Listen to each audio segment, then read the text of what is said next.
নমস্কার বন্ধুরা, আজকে নিয়ে এসেছি আমি চালতার আচারের রেসিপি। পারফেক্ট কিভাবে ঘরেই তৈরি করতে পারবে তোমরা সবে, সেটাই শেয়ার করব। তো আমি চারটে চালতা নিয়েছি। এই চালতাটা আমি পরলে পরলে কেটে নিচ্ছি, দেখতে পাচ্ছ কি সুন্দর লেয়ার বেরোচ্ছে। ওই ভিতরে যে ফুলের মতো অংশটা, ওটা কিন্তু বেরোচ্ছে না, মাঝামাঝি কেটে নিইনি, দেখতেই পেলে। চালতাটা পরিষ্কার করে নিয়েছি। স্কিপ না করে পুরো ভিডিওটা দেখতে থাকো।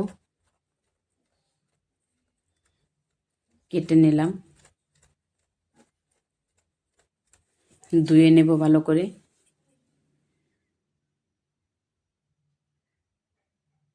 ধুয়ে নিলাম, আমি শিলনোড়ায় একটু থেতলে নেব।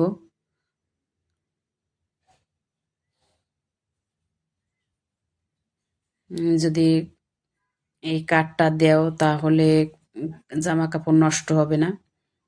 দেখতে পাচ্ছ কি সুন্দর থেতলে গেছে। সব কেটে নিলাম। উনানে আমি কড়া দিলাম, কড়ায় জল দিলাম, হলুদ দেব, লবণ।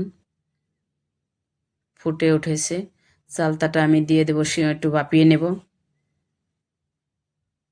নেড়ে চেড়ে নেব, ঢাকা দিয়ে দেব। তুলে নিচ্ছি ঢাকনা।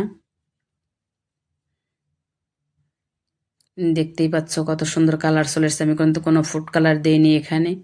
তুলে নিচ্ছি, অল্প তেল দেব, মৌরি ফোড়ন, শুকনো লঙ্কা ফোড়ন।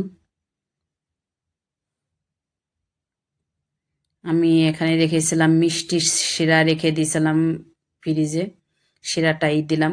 তোমরা চাইলে গুড় দিতে পারো, চিনি দিতে পারো। শিরাতে কিন্তু খুব সুন্দর একটা স্বাদ আসে। এই যে দেখতে পাচ্ছ, দেব অল্প লবণ।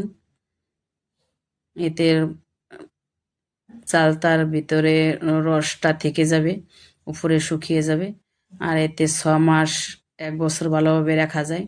আর আমি এখানে দিয়ে দিচ্ছি বাড়ি করে রাখা মশলা।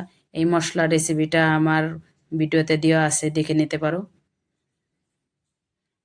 চালতাটা কিন্তু আমার কমপ্লিট, চালতার আচার। তুলে নিচ্ছি।